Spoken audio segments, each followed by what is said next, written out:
நாட்டிலும் இந்த 3ஆம் வார ஆராதனையில் கர்த்தர் உங்களையும் என்னையும் கொண்டு வந்ததுக்காக நான் நன்றி செலுத்துகிறேன். அல்லேலூயா, அல்லேலூயா. உபவாச நாட்கள் துவங்கினிருந்து அநேக நமக்கு போராட்டங்கள் வரும், பிரச்சனைகள் வரும். நீ எப்படி உபவாசம் இருக்கலாம்னு சொல்லி அநேக சோதனைகளை கொண்டு வருவோம்.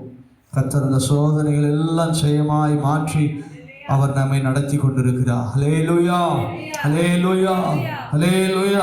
எடுத்து வாசிக்கலாம். எபிரேயர் 2ஆம் அதிகாரம் அதனுடைய கடைசி வசனம் 18ஆம் வசனத்தை நாம் வாசிக்க கேட்போம். எபிரேயர் 2ஆம் அதிகாரம் அதனுடைய 18ஆம் வசனம். ஆதலால் அவர் தாமே சோதிக்கப்பட்டு பாடுபட்டதினாலே அவர் சோதிக்கப்படுகிறவர்களுக்கு உதவி செய்ய வல்லவராய் இருக்கிறார். அல்லேலூயா, அல்லேலூயா.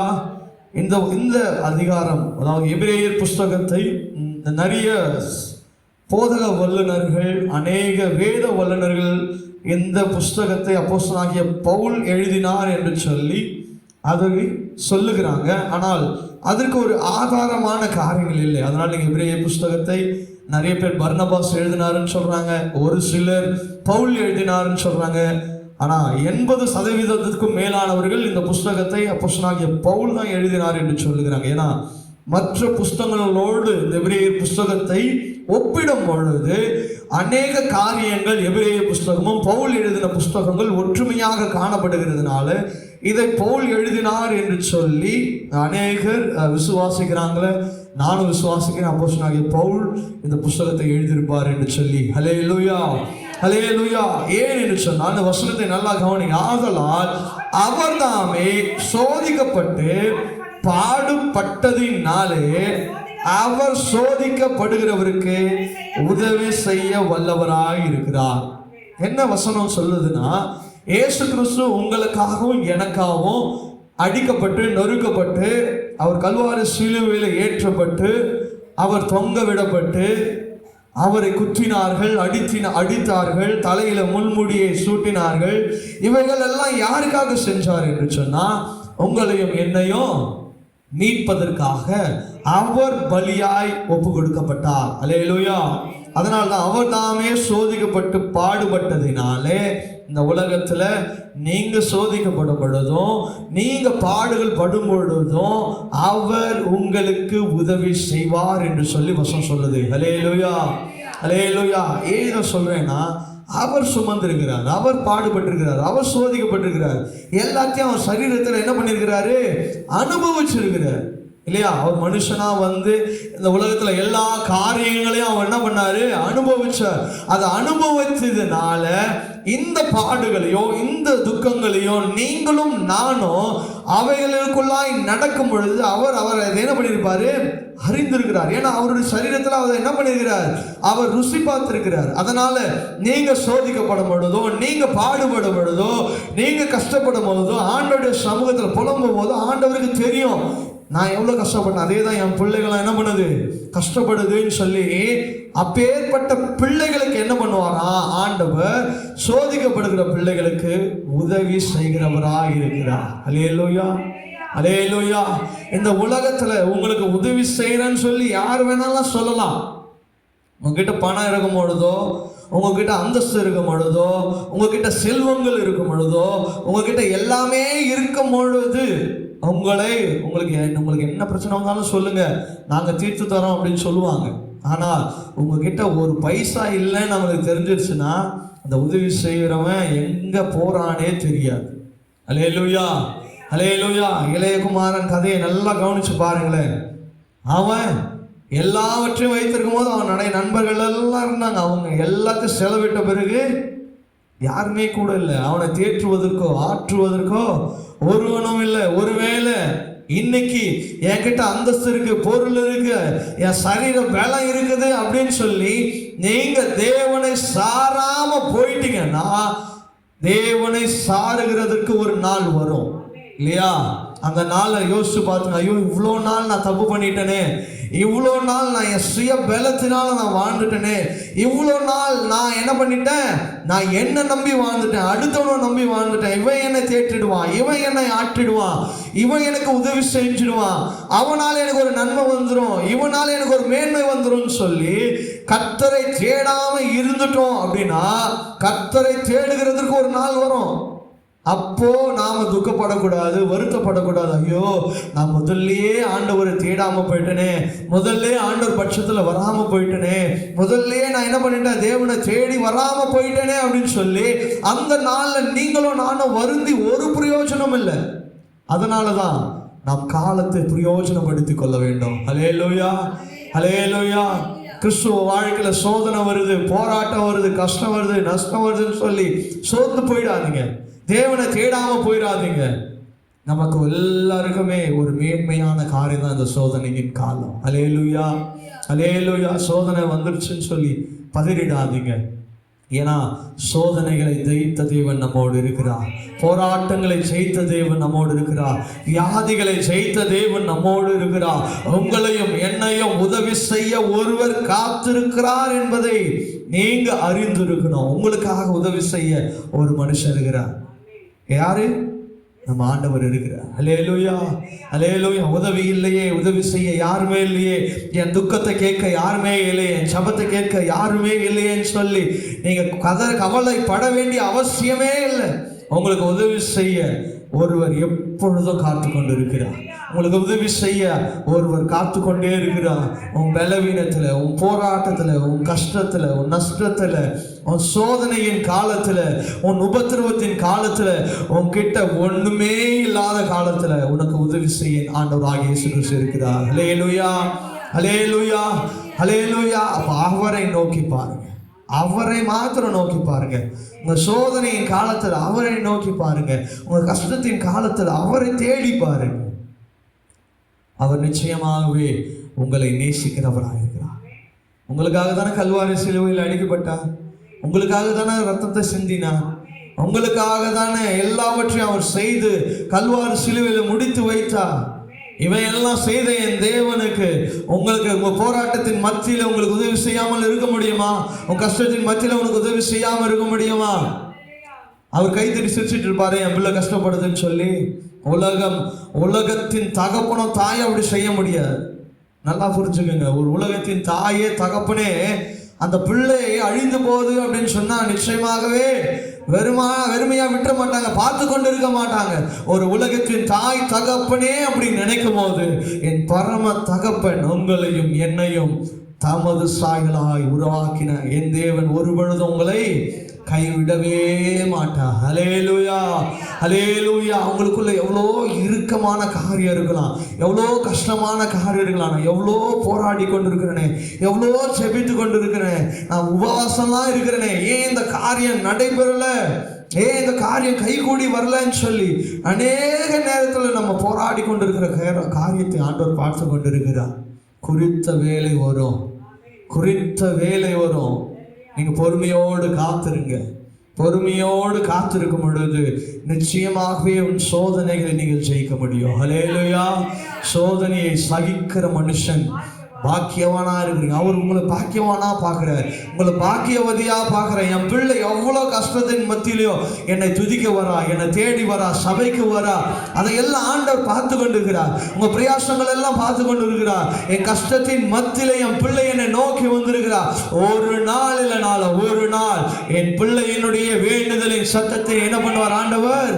அங்கீகரிப்பார் என்ற ஒரு விசுவாசத்தோடு நம்பிக்கையோடு நீங்களும் நானும் வாழணும். ஹல்லேலூயா, ஹல்லேலூயா. சோதிக்கப்படுகிறவர்களுக்கு அவர் உதவி செய்ய வல்லவராயிருக்கிறார். எப்படி? அதுல எக்ஸ்பர்ட்டா இருக்கிறார் ஆண்டவர்.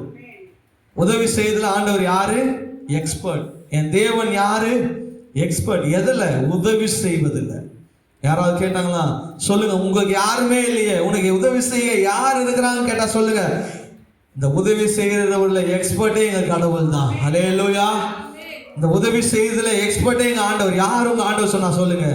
உனக்காகவும் எனக்காகவும் மரித்து உயிரோடு எழுந்த தேவன் ஆண்டவராகிய இயேசு கிறிஸ்து. ஹல்லேலூயா, ஹல்லேலூயா. உதவி செய்கிறவர் நம்முடைய தேவன், உதவி செய்கிறவர். நீ கேட்க வேண்டாம், எனக்கு உதவி செய்யுங்கன்னு ஓடுறோம் இல்லையா, மனுஷனை நம்பி எங்கெங்கயோ போடுறோம் இல்லையா. என் தேவன் கிட்ட நீ ஓட வேண்டியல, முழங்கால் படிட்டு இருக்கிற இடத்துல ஆண்டவரேன்னு நீ கூப்பிட்ட மாத்திரத்தில் அவர் இறங்கி வருவார். ஹல்லேலூயா, ஹல்லேலூயா, ஹல்லேலூயா. முதலாவது காரியம், சோதிக்கப்பட்டார். எப்படி சோதிக்கப்பட்டார்? மத்திய எழுதின சுவிசேஷ புத்தகம் 4ஆம் அதிகாரம், எல்லாருக்கும் தெரிந்ததான வசனம். மத்திய எழுதின சுவிசேஷ புத்தகம் 4ஆம் அதிகாரம், அதன் முதல் 11 வசனங்களை நாம் வாசித்து பார்த்தோமானால் நமக்கு திட்டமும் தெளிவுமாய் சொல்லப்பட்டிருக்கோம். பிசாசினால் சோதிக்கப்படும் போது அவரை வனாந்திரத்தில் என்ன பண்ணா, கொண்டு போய் ஒன்று ஒன்றா சொல்றான். அப்பொழுது சோதனைக்காரன் அவரிடத்தில் வந்து, நீ தேவனுடைய குமாரனானால் இந்த கல்லுக்கு என்ன பண்ணு, அப்பமா மாற்றுன்னு சொல்றான். அப்ப சொல்றாரு மனுஷகுமாரன், அப்பத்தினால் மாத்திரம் அல்ல, அவருடைய வாயிலிருந்து புறப்படுகிற ஒவ்வொரு வார்த்தையினாலும் பிழைப்பான். அடுத்து இன்னொரு இடத்துக்கு கொண்டு போறான். இங்க பாரு, மேல இருந்து பாரு, இதெல்லாம் நான் உனக்கு தரேன், நீ என்ன பண்ணு, தாழ விழுந்து என்ன பண்ணு, என்னை வணங்கு அப்படின்னு சொல்றான். அப்போ என் தேவனை தவிர நான் என்ன பண்ண மாட்டேன், ஒருவரையும் வணங்க மாட்டேன். ஹல்லேலூயா, ஹல்லேலூயா. உன் கஷ்டத்தின் மத்தியில, உன் சோதனையின் மத்தியில உன் தேவனை மாத்திரம் நோக்கிப்பா, அவரை மாத்திரம் நோக்கிப்பா. பிசாசு சொல்லுவான், இதெல்லாம் நான் உனக்கு தரேன், நீ இதுல இருந்து வெளியே வந்துரு, நீ ஆலயத்துக்கு போவாத, சபைக்கு போறதுனால உனக்கு என்ன நன்மை வந்துருச்சு, நீ ஆலயம் தேடி உனக்கு என்ன நன்மை வந்துருச்சு, நீ என்ன தேடி என் பின்னாடி வா, உலகத்தின் பின்னாடி வா, உனக்கு நான் எவ்வளவு ஆசீர்வாதத்தை தரேன் வா அப்படின்னு சொல்லி உன்னை சோதனையின் காலத்துல கொண்டு போவான். ஹல்லேலூயா. என் பரம தகப்பன் ஆண்டவராகிய இயேசு கிறிஸ்து வல்லமையுள்ள தேவன். அவரையே அவன் என்ன பண்ணான், வார்த்தையினால விளையாடினான். நீங்கள் நானும் ஒன்றுமே கிடையாது. ஆனால் அவருடைய பாதத்தில் இருக்குமானால் நீங்களும் நானும் அந்த சோதனையின் காலத்தில் நம்ம ஜெயம் எடுக்க முடியும். ஹல்லேலூயா, ஹல்லேலூயா. இன்னைக்கு நிறைய பேர் விழுந்து போகிறதுக்கு காரணம் என்ன தெரியுமா? அந்த பெருமையின் காரத்தில் போறதுனால தான், உலகத்தின் ஐஸ்வர்யத்துல போறதுனால தான். அவன் கொடுக்கிற ஆஸ்தியோ அந்தஸ்து இவ்வளவு வருதா, இவனுக்கு பின்னாடி போனா இவ்வளவு காரியங்கள் வருமான்னு சொல்லி அதன் பின்னாடி ஓடுகிறதுனால தான் இன்றைக்கு மேன்மையான காரியத்தை போல இருக்கும். ஆரம்பத்துல மேன்மையான காரியத்தை கொடுப்பான், ஹையர் மோஸ்ட் பொசிஷன்ல மேல கொண்டு போயிருப்பான். ஆனால் அடுத்து ஆள் எங்க இருக்கிறானே தெரியாம போயிடும். ஹல்லேலூயா. அடே நீங்க கூட பாருங்களேன், எங்கேயோ மேல இருக்கிற மாதிரி இருக்கும் ஒரு மனுஷன், ஆனா ஒரு சில நாள்ல அவன் காணாமலே போயிடுவான். நீங்க நல்லா புரிஞ்சுக்கணும், அதெல்லாம் யாருடைய செயல்னா பிசாசனுடைய செயல் தான். ஆனா ஒரு மனுஷன் கீழே இருந்தாலும் சரி எப்பொழுதும் நிரந்தரமா இருப்பான். ஹல்லேலூயா. இவன் எல்லாம் யாருன்னா ஆண்டவருடைய நாள் உயர்த்தப்படுகிறவர்கள். ஹல்லேலூயா. சோதிக்கப்படுகிற காலத்துல ஆண்டவருடைய பாதத்தை உறுதியா பிடிச்சுக்கணும். ஐயோ நான் சோதிக்கப்பட்டேன்னு புலம்பிக் கொள்ளாதீங்க. உங்கள் புலம்பலை ஆனந்த களிப்பாய் அவர் ஒரு நாள் மாற்றுவார். ஹல்லேலூயா, ஹல்லேலூயா. உன் துக்கத்தை பார்த்து கொண்டிருக்கிறார், உங்க கண்ணீரை பாருகிறார். என் தேவன் அதுதான். உங்க கண்ணீரை பார்த்து சும்மா இருக்கிற தேவன் அல்ல. அண்ணாளுடைய கண்ணீரை பார்த்து ஆண்டவர் சும்மா இருக்கல. அண்ணாளுக்கு ஏற்ற வேலையில் அவனுக்கு பிள்ளைய கொடுத்தா. எவ்வளோ பேர் அழுது ஜெபிச்சவங்க. ஆகாருடைய ஜெபம் அன்னைக்கே கேட்கப்பட்டது இல்லையா? ஆகாருடைய ஜெபம்லாம் அன்னைக்கே கேட்கப்பட்டது. அப்போ அதற்கென்று ஒரு நேரத்தை உங்களுக்காக வைத்திருக்கு. அதனால சோர்ந்து போயிடாதீங்க, ஆண்டவர் மேல விரக்தி ஆயிடாதீங்க. ஐயோ நான் என் வாழ்க்கையில எப்போ பார்த்தாலும் சோதனை, எப்போ பார்த்தாலும் பிரச்சனை அப்படின்னு சொல்லி உன் வாழ்க்கையை விரக்தியில கொண்டு போயிடாதீங்க. என் தேவன் ஒரு நோக்கம் இல்லாம ஒரு காரியத்தை செய்யவே மாட்டார். ஹல்லேலூயா, ஹல்லேலூயா. ஆண்டவர் ஒரு சிலருக்கெல்லாம் ஒரு சில காரியத்தை வைத்திருப்பார். இது இருந்தாதான் வாயிலிருந்து ஜெபம் வரும்னு தெரியும், அதெல்லாம் இருந்தாதான் ஆண்டவரை தேடுவாங்கன்னு தெரியும். அதனால ஒரு சில காரியத்தை அனுமதிப்பார் இல்லையா? அதெல்லாம் அனுமதித்தால்தான் உங்க வாயிலிருந்து ஸ்தோத்திரம் வரும், அல்லேலூயா வரும், ஆமென் வரும்னா என்ன பண்ணுவாரு? சோதனையில வச்சுதான் வைப்பார். அதனால நீங்க விழுந்தோ மரிச்சோ போயிட மாட்டீங்க. அதுல தேவ மகிமைப்படுவார். ஹல்லேலூயா, ஹல்லேலூயா. யோனா சொன்னார், ஆண்டவர் பா என் பிள்ளைகள் கஷ்டப்படுறாங்க சாமி, நீ போய் அந்த பிள்ளைங்களை விடுதலை ஆக்குங்கப்பா. அப்படியே ஆப்போசிட்டா போனான். வச்சார் அவனுக்குன்னு ஒரு என்ன பண்ணாரு, ஒரு மீனை வச்சாரு. மீன் எப்படி ஜெபிச்சானா? ஊக்கமா ஜெபிச்சான். எங்க? மீன் வயிற்றுல. எப்படி? நீ ஒழுங்கா ஆண்டவர் சொன்ன பேச்சை கேட்டிருந்தா நீ ஒழுங்கா ஊழியத்தை போய் செஞ்சிருக்கலாம். ஆனா நீ ஆண்டவர் பேச்சை கேட்காம ஆண்டவருக்கு விரோதமாய் ஓடனியே. எங்க ஊக்கமா ஜெபிக்கிற? மீன் வயிற்றுல. இன்னைக்கு நிறைய பேர் ஊக்கமா எப்போ ஜெபம் வரும் அப்படின்னா அவனுக்கு மீன் வயிற்றுல இருக்கும்போது தான். இன்னைக்கு ஒரு கஷ்டம் வரும்போது தான் ஜெபன்ற ஒரு காரியம் வருது, உபவாசம்ன்ற ஒரு காரியம் வருது. அப்போ ஆண்டவர் தேடணும்னு ஒரு எண்ணம் வருது. அப்போ யோனா வயிற்றுலயே இருன்னு சொல்லி ஆண்டவர் விட்டுருவார். நீ என்ன துதிக்கணும் ஜெபிக்கணும்னா நீ மீன் வயிற்றுல இருந்தாதான் ஜெபிப்ப, மீன் வயிற்றுல இருந்தாதான் என்னை தேடுவ, மீன் வயிற்றுல இருந்தாதான் உனக்கு ஆராதனை வரும் அப்படின்னா ஆண்டவர் மீன் வயிற்றுலயே வச்சிருவார். ஹல்லேலூயா, ஹல்லேலூயா, ஹல்லேலூயா. அதுல இருந்து மீண்டு வருவாங்க. அவரை தேடும் பொழுது கஷ்டத்தின் மத்தியில, சோதனை மத்தியில மீண்டு வரவங்க யாருன்னா மனம் திரும்பி கர்த்தரை ஏற்றுக்கொள்ளுகிறவர்கள் தான். ஹல்லேலூயா, ஹல்லேலூயா. இன்னைக்கு நீங்களே முடிவு பண்ணிக்கோங்க. இன்னைக்கு உங்களுக்கு ஆண்டவர் பேசுற, நீங்க மீன் வயிற்றுலயே இருக்கணுமா, இல்ல அந்த மீன் உங்களை கக்க வேண்டுமா என்று சொல்லி உங்களை ஆராய்ந்து பார்த்து கொள்ளுங்க. ஹல்லேலூயா, ஹல்லேலூயா. ஆண்டவரை தேடலன்னா மீன் வயிற்று தான். நல்லா புரிஞ்சுக்கோங்க. உங்களை பயமுறுத்துகிறதுக்கோ, உங்களை வேதனைப்படுத்துவதற்கோ, உங்களை கஷ்டப்படுத்துவதற்கோ, இல்லை வேதத்துக்கு புறம்பானதோ, இல்லை வேதத்தை இல்லாத காரியத்தையோ இங்க நாங்க போதிக்கல. ஆண்டவருடைய வசனத்தையும் வார்த்தையும் சத்தியத்தின்படி தான் நாங்கள் போதிக்கிறோம். ஆண்டவரை தேடல, ஆண்டவரை விட்டு பின்மாற்றமாய் போறவங்க எல்லாம் நல்லா இருக்கிற மாதிரி தெரியும். அவங்களுக்கு மீன் வந்து கொண்டிருக்கிறது. என்னது? மீன் வந்து கொண்டிருக்கிறது. மீன் வயிற்றுல போகும்போது தெரியும். ஹல்லேலூயா வருமா, சோத்திரம் வருமா, ஆமேன் வரும், எல்லாமே வரும். அப்போ அந்த மீன் வயிற்றுல இருக்கும் பொழுதுதான் நம்ம ஆண்டவரை தேடணும். ஊக்கமான செபித்தான் யோனா. ஊக்கமான செபம் யோனா அவன் மீன் வயிற்றுல இருக்கும்போது செபித்தான். இன்னைக்கு நீங்களும் நானும் மீன் வயிற்றுல போகணும்னு அவசியம் கிடையாது. உங்களை ஆராய்ந்து பாருங்க, ஏசப்பாவை தேடுங்க, ஊக்கமான ஜெபத்தை இப்பயே தேடுங்கப்பா. எனக்கு மீன் வயிற்றுலாம் வேணாம், எனக்கு சாதாரணமாகவே தாங்க முடியாது. நான் மீன் வயிற்றுலாம் போனா என்ன பண்ண முடியாது, ஒன்றும் பண்ண. யோசிச்சு பாருங்க, அந்த மீன் வயிறு எப்படி இருந்திருக்கும், நாத்தம் அடிச்சிருக்கும். அதில் ஊக்கமாக ஜெபிச்சிருக்கிறான். யோசிச்சு பாருங்க, அவன் மீன் வயிற்றுல ஜாலியாக உள்ள டான்ஸ் ஆடி இருப்பானா, உருண்டு இருப்பானா, பிறண்டு இருப்பானா. 3 நாள் தண்ணி கிடையாது, சாப்பாடு கிடையாது, அதுக்குள்ள நாத்தம் அடிச்சிருக்கான். அவன் சாப்பிட்டதெல்லாம் எங்க இருக்கும், அந்த வயிற்றுல தான் இருந்திருக்கும். அதுலயே அவன் ஜெபிச்சான் இல்லையா? அதுதானே நடந்திருக்கும். யோசிச்சு உங்களுக்கு கற்பனை பண்ணி பாருங்களேன். அப்போ ஆண்டவர் ஒரு சில காரியத்தை, மகளே இதை செய், மகனே இதை செய்யினா செஞ்சிடுங்க. இல்லை அப்படின்னா மீன் வயிற்றுல கொண்டு போய் செய்யத்தக்கதான காரியத்தை நீங்க வைத்துக் கொள்ளாதீங்க. ஹல்லேலூயா, ஹல்லேலூயா, ஹல்லேலூயா. உங்களை கர்த்தர் சோதனையின் காலத்துல கொண்டு போகிறார்னா நல்லது. ஆமே, சோத்திரம் சொல்லுங்க. ஏசப்பா, என்னை நீங்க நேசித்திருக்கிறீங்க. என்னது? என்ன நேசித்திருக்கீங்க? தகப்பன் தன் பிள்ளையை சிட்சிப்பானா. எதனால சிட்சிப்பானா? அந்த பிள்ளையை நேசிக்கிறதுனால. ஆண்டவர் உங்களையும் என்னையும் நேசிக்கிறது நிமித்தமாக அவர் சிட்சிக்கிறார், போராட்டத்தை கொடுக்கிறார். என் பிள்ளை தாங்குதா?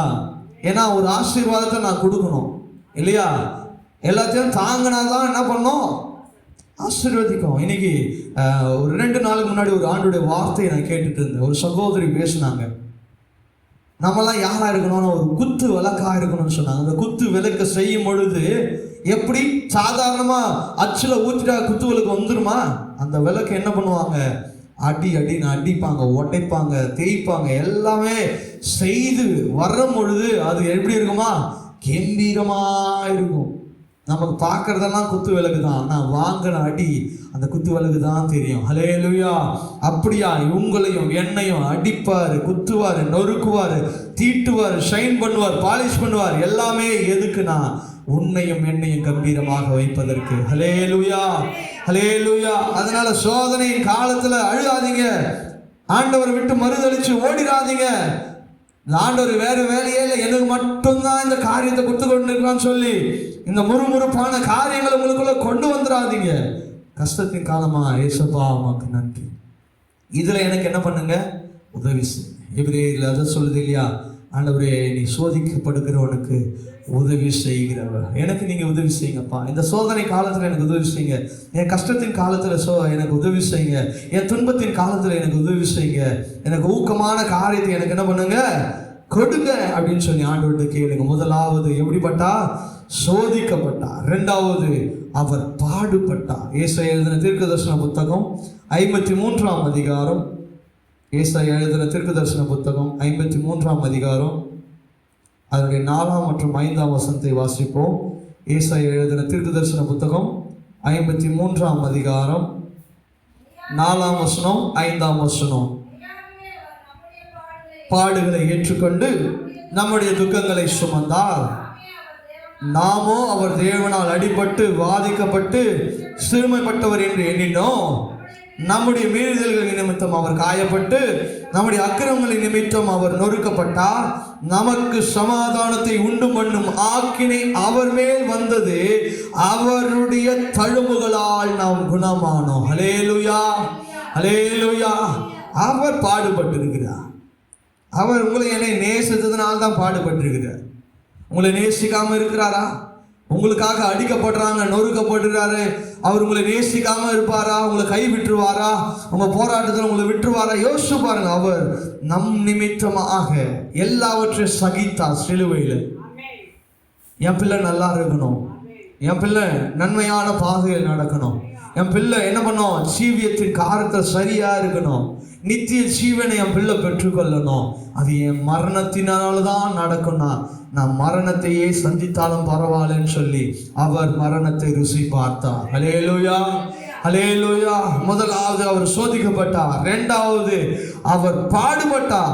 அவர் பாடுபட்டதின் நிமித்தமாக தான் நீங்கள் நானும் சமாதானத்தின்படியாய் நடந்து கொண்டிருக்கிறோம், சமாதானத்தை ருசித்து பார்த்து கொண்டிருக்கிறோம், சமாதானத்தின் காரியங்களில் நம்ம இருக்கிறோம். நம்ம கிட்ட ஒண்ணுமே இல்லைனாலும் ஒரு தெய்வீக சமாதானம் நமக்குள்ள காணப்படுகிறதுக்கு காரணம் என்னன்னா, தேவன் உங்களுக்காக எனக்காக அடிக்கப்பட்டிருக்கிற காரியங்களை நாம நினைத்து பார்க்கிறோம். உனக்காகவும் எனக்காகவும் ஒரு கல்வாரி சிலுவையில் நொறுக்கப்பட்ட காரியத்தை யோசிச்சு பாருங்க. அவர் உனக்காக நொறுக்கப்பட்டார். நிறைய நேரத்தில் சொல்றேன், எனக்காக யார் இருக்கிறா, எனக்காக யார் இருக்கிறா, எனக்கு உதவி செய்ய யார் இருக்கிறான்னு சொல்லி பல வேளை நம்ம கேள்வி கேட்டு கொண்டிருக்கிறோம் இல்லையா? ஆனால் உனக்காகவே நொறுக்கப்பட்டவர், உனக்காகவே சோதிக்கப்பட்டவர், உனக்காகவே பாடுபட்டவர், அவர் உனக்காகவே எல்லாவற்றையும் சகித்து முடித்தவர். ஹல்லேலூயா, ஹல்லேலூயா. அப்பேற்பட்ட தேவனை நாம வெறுத்திட முடியுமா? அப்பேற்பட்ட தேவனுடைய அன்பை நம்ம விளங்காம போயிட முடியுமா? அவருடைய அன்பை நம்ம ருசி பார்க்காம போயிட முடியுமா? அவருடைய அன்பை நம்ம தேடாம விட்டுற முடியுமா? உங்களுக்காகவும் எனக்காகவும் அவர் எவ்வளோ காரியத்தை செஞ்சிருக்கிறார். அவருக்காக நீங்களும் நானும் இந்த வருஷத்தின் கடைசியில் என்ன செய்ய போகிறோம்? அப்படி சமூகத்தில் நீங்களும் நானும் என்ன செய்ய போகிறோம்? யோசித்து பாருங்க. 1 பேதுரு 2ஆம் அதிகாரம் அதனுடைய 24ஆம் வசனத்தை வாசிக்கும் பொழுது அங்கே சொல்லப்பட்டிருக்கிறதான வசனம் என்ன தெரியுமா? நாம் பாவங்களுக்கு செத்து நீதிக்கு பிழைத்திருக்கும்படி அவர் தாமே தமது சரீரத்தில் அவருடைய பாவங்களை சிலுவையின் மேல் சுமந்தார், அவருடைய தழும்புகளால குணமாயிருக்கிறோம். ஹல்லேலூயா. அவருடைய தழும்புகளால நம்ம குணமாயிருக்கிறோம். அவருடைய தழும்புகளால நம்ம பாவங்கள் மன்னிக்கப்பட்டிருக்கிறது. அவருடைய தழும்புகளால நம்முடைய அக்கிரமங்கள் சுமக்கப்பட்டிருக்கிறது. நம்முடைய பாவங்கள் அக்கிரமங்கள் எல்லாவற்றையும் அவர் சிலுவையில் அவருடைய தழும்புகளால என்ன பண்ணிருக்கிறாரு? சுமந்து தீர்த்தவராயிருக்கிறார். அவர் பாடுபட்டு இருக்கிறார். இனி இந்த உலகத்தில் நீங்களும் நானும் பட வேண்டிய பாடுகள் எதுவுமே இல்லை. ஏன்னா அவர் நமக்காக பாடுபட்டிருக்கிறார். நம்ம பாடுபடுகிறோம்னு சொன்னா இயேசு கிறிஸ்துவை போலவா பாடுபட்டுட்டோம்? இயேசுப்பா உங்களுக்காக எனக்காக பாடுபட்ட நிமித்தமாக நம்ம பாடுபட்டுட்டோம். ஒரு சிறு காரியங்களை குறித்தே நம்ம பாடுபடுகிறோம் சொன்னா, செய்யாத தவறு, செய்யாத காரியத்திற்காக அவர் அடிக்கப்பட்டார், நொறுக்கப்பட்டார், குத்தப்பட்டார், துப்பப்பட்டார்.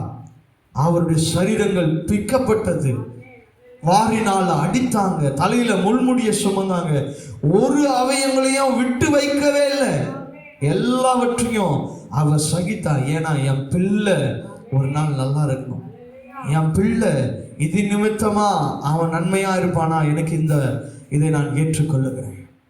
அந்த அன்பை நீங்க நினைத்து பாருங்க. என் தேவனுடைய அன்பை நினைத்து பாருங்க, அவருடைய அன்பை நினைத்து பாருங்க, ருசித்து பாருங்க. நம்ம சோதிக்கப்படுகிற காலங்களில் அவருடைய பாடுகளை நினைத்து பாருங்க, அது நம்மை விடுதலையாகும். அந்த சோதிக்கப்படுகிற காலங்களிலே அவருடைய அன்பை நினைத்து பாருங்க. அவருடைய அன்பை நினைத்து பாருங்க. அவருடைய பாடுபடுதலை நினைத்து பாருங்க. நிச்சயமாகவே உங்கள் சோதனையின் காலங்களை அவர் உங்களை பலப்படுத்துவார். ஹல்லேலூயா, ஹல்லேலூயா, ஹல்லேலூயா. மூன்றாவது, ஃபர்ஸ்ட் அவர் சோதிக்கப்பட்டார், இரண்டாவது பாடுபட்டார், மூன்றாவது அவர் ஜெயித்தார். பிலிப்பியர் 4ஆம் அதிகாரம் அதனுடைய 6 மற்றும் 7ஆம் வசனத்தை வாசிப்போமா? பிலிப்பியர் 4ஆம் அதிகாரம் அதனுடைய 6 மற்றும் 7ஆம் வசனத்தை வாசிப்போம்.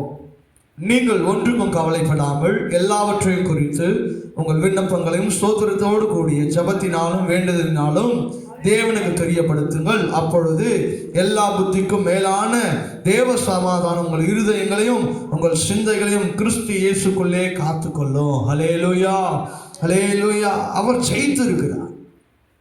அவர் எல்லாவற்றையும் ஜெயித்திருக்கிறார், ஜெயித்துட்டார். கர்த்தர் எனக்காக யாவையும் செய்து முடித்தார் என்று சொல்லி சங்கீதக்காரன் சொல்லுகிறான். அப்படியாய் உங்களுக்காகவும் எனக்காகவும் அவர் செய்து முடித்த காரியங்களை நினைத்து பாருங்க.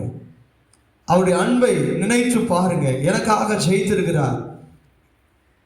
இனி நான் போராட வேண்டிய அவசியங்கள் இல்லை இந்த உலகத்துல. எனக்காக, ஏன்னா அவர் ஜெயித்து முடித்தார் இல்லையா? எனக்காக அவர் ஜெயித்துட்டார். இனி நான் எதையும் ஜெயிக்கணும்னு அவசியம் இல்லை. ஏன்னா என்னை அவர் ஜெயவாளியாய் மாற்றிருக்கிறார். ஹல்லேலூயா. யோவான் எழுதின சுவிசேஷ புத்தகம் 16ஆம் அதிகாரம் அதனுடைய 33ஆம் வசனம் சொல்லுகிறது, என்னிடத்தில் உங்களுக்கு சமாதானம் உண்டாயிருக்கும் பொருட்டு இவைகளை உங்களுக்கு சொன்னேன். உலகத்தில் உங்களுக்கு உபத்திரவம் உண்டு, ஆனாலும் திடன் கொள்ளுங்கள், நான் உலகத்தை ஜெயித்தேன் என்று சொல்றார். ஹல்லேலூயா.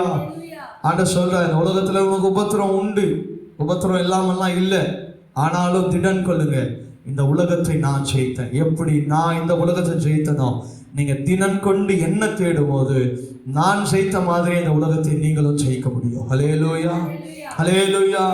திடன் கொள்ளுங்க. இந்த உலகத்தை ஜெயிக்கணும்னா முதலாவது திடன் கொள்ளுங்க. சோர்ந்து போயிடாதீங்க, விழுந்துடாதீங்க. அதுதான் நான் சொல்ல முடியும். விழுந்துட்டீங்கன்னா அதுல இருந்து மீண்டு வர்றது ரொம்ப கஷ்டம். அதுல இருந்து மீண்டு வருகிறதுல இருந்து பெரிய கஷ்டமாய் போயிடும் நமக்கு. ஏன்னா இந்த உலகத்தை ஜெயித்த என் தேவன் அவர் இருக்கிறார்.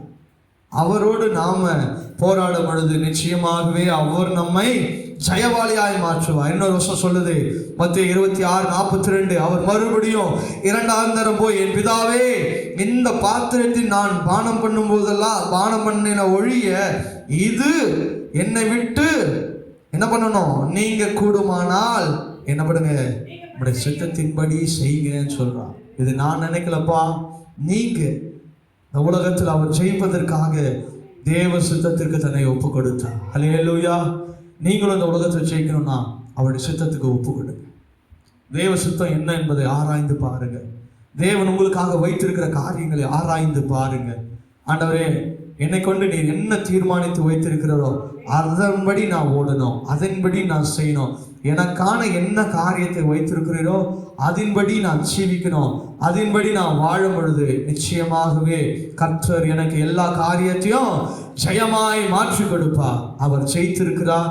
உதவி செய்ய அவர் வல்லவராயிருக்கிறார். மத்தேயு எழுதின சுவிசேஷ புத்தகம் 11ஆம் அதிகாரம் அதனுடைய 28ஆம் வசனத்தை நாம் வாசிக்கும் பொழுது, மத்தேயு எழுதின சுவிசேஷ புத்தகம் 11ஆம் அதிகாரம் அதனுடைய 28ஆம் வசனத்தை வாசிக்கும் பொழுது, 4வது காரியம், வருத்தப்பட்டு பாரம் சுமக்கிறவர்களே, நீங்கள் எல்லாரும் என்னிடத்தில் வாருங்கள், நான் உங்களுக்கு இளைப்பாறுதல் தருவேன். அவர் நமக்கு உதவி செய்ய ரெடியா இருக்கிறார். உனக்கு இளைப்பாறுதல் தர ரெடியா இருக்கிறார். ஆனால் அவர்கிட்ட வாருங்க. உங்க பாரத்தை அவகிட்ட சொல்லுங்க, மனுஷங்கிட்ட சொல்லாதீங்க, யார்கிட்டையும் உங்க போராட்டத்தை சொல்லாதீங்க. ஆண்டவர்கிட்ட மாத்திரம் உங்க காரியங்களை தெரியப்படுத்துங்க. நிச்சயமாகவே அவர் உங்களுக்கு ஒரு இளைப்பாறுதலை அவர் தருகிறவராக இருக்கிறார். கடைசியாய் அவர் வல்லவராய் இருக்கிறார். முதலாவது அவர் சோதிக்கப்பட்டார், பாடுபட்டார், ஜெயித்தார், உதவி செய்தார். கடைசியாக அவர் வல்லவராயிருக்கிறார். அப்போஸ்தலனாகிய பவுல் ரோமருக்கு எழுதின நிருபம் 5ஆம் அதிகாரம் அதனுடைய 8ஆம் வசனத்தை வாசிக்கிறேன். 5ஆம் அதிகாரம் 8ஆம் வசனம், நான் பாவியாய் இருக்கையிலே கிறிஸ்து நமக்காக மரித்ததினாலே தேவன் தம்மேல் நமக்கு வைத்து அவர் அன்பை என்ன பண்ணாரா, விளங்க பண்ணினார் என்று சொல்லு. எப்போ நான் பாவியாக இருக்கும் பொழுது அவருடைய அன்பை என் மேல் விளங்க பண்ணினார். ஹல்லேலூயா. நான் மாறின பிறகு அல்ல, நான் மனம் மாறின பிறகு, மனம் திரும்பின பிறகு அல்ல, நான் பாவியாய் இருக்கும் பொழுதே கிறிஸ்து இயேசு எனக்காக அடிக்கப்பட்டார் என்பதை நீங்க இந்த வேளையில் நினைவு கூறணும். நீங்க பாவியா இருக்கும் பொழுது, நீங்க மனம் திரும்பி பரிசுத்தவானா மாறின பிறகு அல்ல, நீ பாவத்தில் இருக்கும் பொழுதே என் புள்ள பாவத்தில் இருக்குதேன்னு சொல்லி அவர் என்ன பண்ணிருக்கிறாரு? அவருடைய இருதயத்தை என்ன பண்ணிருக்கிறார்? ஊற்றி இருக்கிறார். ஐயோ, என் பிள்ளை என்ன பண்ணுது, எப்படி இருக்குது, பாவத்தில் இருக்குதுன்னு சொல்லி அவர் அப்பவே உங்களை நேசித்திருக்கிறார்.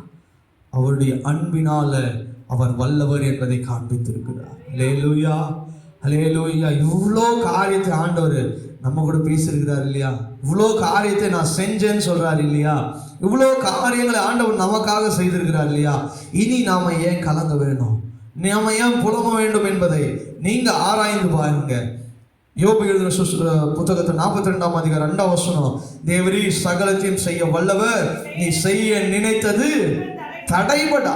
அவர் வல்லவராக இருக்கிறார். அவர் செய்ய நினைத்தது ஒண்ணுமே தடைபடாது. நம்முடைய தேவன் வல்லவராக இருக்கிறார். உங்க வாழ்க்கையில் அவர் செய்யணும்னு தீர்மானித்து வைக்கிற காரியம் ஒருவனாலும் தடுக்க முடியாது. ஹல்லேலூயா, ஹல்லேலூயா. அப்ப ஆண்டவரை உறுதியாய் பிடிச்சிடுங்க. அவர் வல்லவர் என்பதை ருசித்து பாருங்க. அவர் வல்லவர் என்பதை நினைத்து பாருங்க. அவர் நினைத்த காரியங்கள் உங்க வாழ்க்கையில் அவர் செய்ய வல்லவராயிருக்கிறார். ஒருவனும் அதை தடுக்கவும் முடியாது, தடுத்து நிறுத்தவும் முடியாது. அவரை தேடுங்க, உறுதியாய் பிடிச்சு கொள்ளுங்க. கர்த்தர் பெரிய காரியங்களை செய்வார். தேவன் தாம் இந்த வார்த்தைகளை ஆசீர்வதிப்பாராக. நம்ம எல்லாரும்